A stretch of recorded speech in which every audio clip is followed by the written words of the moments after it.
Well, her dreams to be on air started when she was just 5 years old on a school trip to a radio station. Megan Alexander walked up to the mic, introduced herself, and a star was born. Take a look. She reports from NFL sidelines, rides on elephants, and hangs out with orangutans. She's Inside Edition's Megan Alexander. For the past 10 years, she's built a career in an industry that oftentimes conflicts with Christian values. In her book, Faith in the Spotlight, Megan shares why she chose a job in television and gives examples of how and why believers should lead in the workplace. Welcome back to the 700 Club, Megan Alexander. It's great to have you here. Great to be here. Talk a little bit about your childhood, if you will, because you really were drawn to lead roles and the spotlight and all of that when you were really young. What do you think contributed to that? Yeah, you know, I always loved to kind of entertain and just be goofy and silly, and I had parents that encouraged me to get involved in a variety of activities. That might have been it. I know, right? Thanks, Mom and Dad. But just get involved in a variety of activities. You know, I got involved in sports. I tried out for the school play and just, you know, try my hand at a bunch of different things. And I encourage any parents that ask me, what should my child be involved in? Make it well-rounded. Try to be involved in a bunch of different things. But I did sort of bite the bug in a couple of different situations where I said, hey, I love telling stories. I love performing. I love communicating. I think I'd like to try this TV thing.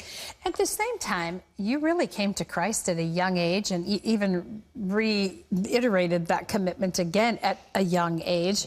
So how has your faith impacted your career? Yeah, you know, I had a really neat conversation in high school. I attended King's High School in Seattle, Washington. I had a neat conversation with a friend of mine whose father was a pastor, and we were talking about our career goals and dreams, and he was a pastor. I sort of apologized when I said, hey, I'm thinking about going into television, secular television. I'd really love to be a performer. It's not a pastor, it's not a doctor, but...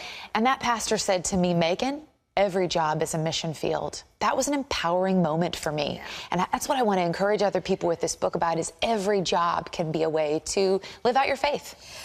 Sometimes, I mean, the role you're in now, especially with Inside Edition, you're with glamorous people in glamorous settings, glamorous lifestyles. Do you ever feel insecure yourself in the midst of all of that? Oh, absolutely. I mean, we're all human, and it's hard not to when you're on the red carpet comparing yourselves to these celebrities that, you know, they have a hair and makeup team, that they take 12 hours to get ready. Arrive in a limo. Exactly. I want to kind of lift the veil a little bit with this book and remind especially young women that, you know, those photos are airbrushed. We don't always see the real image. That's so good to hear. And there's a picture of Pia, Miss Universe. I covered the Super Bowl with her. Really got to know her as a person. She has bad hair days like everybody else, Terry. And I'll tell you, when they gave me that assignment, I had just had a baby. And I thought, oh, great, I'm going to cover the Super Bowl with the most beautiful woman in the world. But you know what?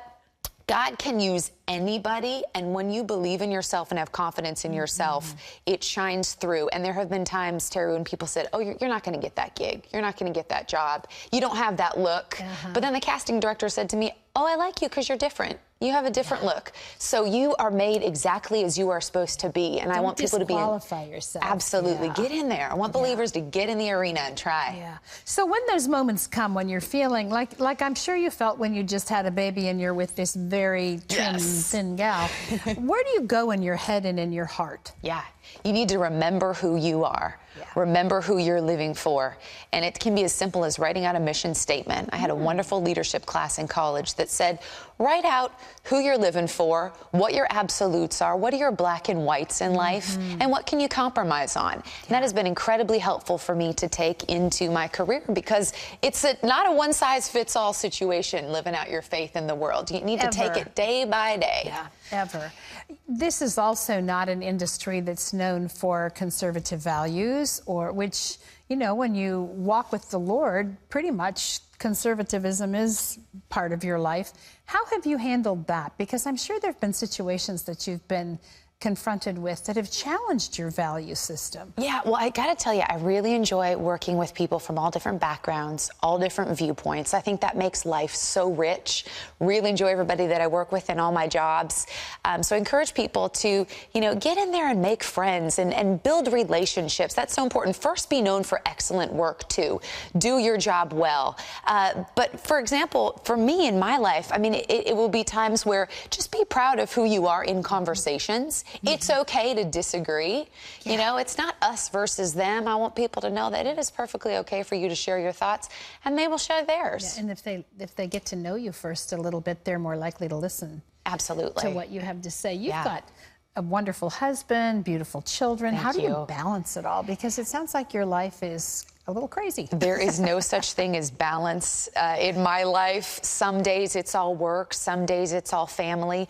People need to find out what's right for them, and especially this next generation. My heart is really with the millennials and the young people because there's a lot of families and households like me where both parents work. Yes. I travel for work.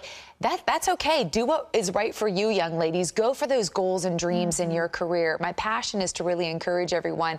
Forget that word balance. It doesn't exist. Do the best you can and work it out yourself. One of the ways you've walked this out in your life is in your stand for purity. I mean, you really took a public stand for that. And so, I see you really putting your life where your talk is. What about the book, Faith in the Spotlight? When people read your book, what do you want them to take away with it? Yeah, well, this book came about from an email I received from a pastor in Seattle. He said, I have a church full of young, ambitious women. They've got big career goals and dreams, but they're worried they're going to need to compromise their faith to get ahead. I don't know of many people working in the secular space, but I know of you. Will you come talk to them? And I said, I'd love to come talk to them. I'm going to take it a step further. I'm going to write this book.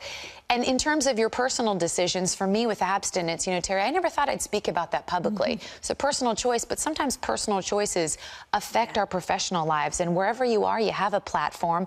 I felt called to speak out about it because I don't think we talk about it enough in society. I want young people to know abstinence is still a choice. It worked for me. It can work for you. And my husband and I both said, if it encourages one person, it's worth it. It's not always a big audience sometimes. It can be a one-on-one conversation with one person. Well, sometimes people just need an encouragement to stand for the things they know in their heart are right, especially, maybe not just because of, but especially in a culture that has forgotten where they've come from. Just want to say that the book is a wonderful read. It's greatly encouraging to people who are wanting to get into various areas of business and just want to be encouraged about your faith. It's called Faith in the Spotlight. It's available wherever books are sold. In fact, today on our Facebook page, you can watch a behind-the-scenes interview with Megan. If you'd like to do that, just log on to facebook.com/700club. This is the book, beautiful cover. You want to get a hold of it and read it. Great to see you again. Thank you so much. Just appreciate all you do. Thank you.